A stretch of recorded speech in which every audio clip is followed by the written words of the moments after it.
Music का paper conduct कराया गया था। स्टूडेंट्स के पास जब पेपर पहुंचे थे वो पहले से ही सील्ड ब्रेक थे।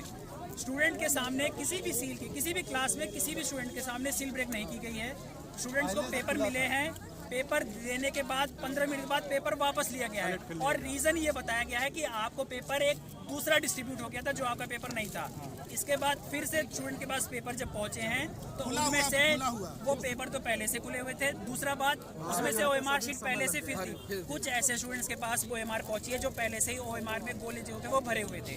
अब अगर ऐसी स्थिति में स्टूडेंट के पास पेपर पहुंचेगा जिसमें OMR पहले से फिल है, जिसका पेपर पहले से जिसका पेपर स्टूडेंट के सामने नहीं खोला गया है, तो ऐसे स्टूडेंट में हमारे पास ये डाउट है कि पेपर को पहले से ही सील ब्रेक करके सेलेक्टेड कैंडिडेट्स के पास पहुंचाया गया था। और मिस एडमिनिस्ट्रेशन, पेपर को स्टार्ट होने का टाइम हमारे एडमिट कार्ड में 9 बजे था।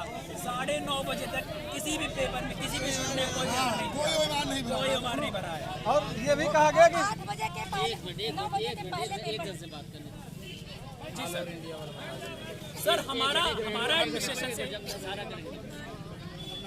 सर हमारा एक रिक्वेस्ट है, सभी स्टूडेंट्स इसी बात की रिक्वेस्ट करने के लिए यहाँ पीसफुल तरीके से एक जगह खड़े हुए हैं। हम चाहते हैं कि इस सेंटर को सबसे पहले ब्लैकलिस्ट किया जाए। CBSE का कोई भी एग्जाम इस सेंटर में दोबारा कंडक्ट ना हो, क्योंकि इतने सारे बच्चों का भविष्य इस सेंटर की वजह से खराब हुआ है। हमारा दूसरा डिमांड है कि हमें CBSE की तरफ से और डिस्ट्रिक्ट प्रशासन प्रयागराज की तरफ से ये लिखित आश्वासन दिया जाए कि आज की शिफ्ट का हमारा एग्जाम ना सिर्फ इस एग्जाम में ऑल ओवर इंडिया में खराब हो, क्योंकि हमें यह बात बताई गई है कि पेपर में पहले से गड़बड़ी थी। अगर ये गड़बड़ी सिर्फ इस सेंटर की नहीं हो सकती, ये पूरे ऑल ओवर इंडिया में हुई होगी।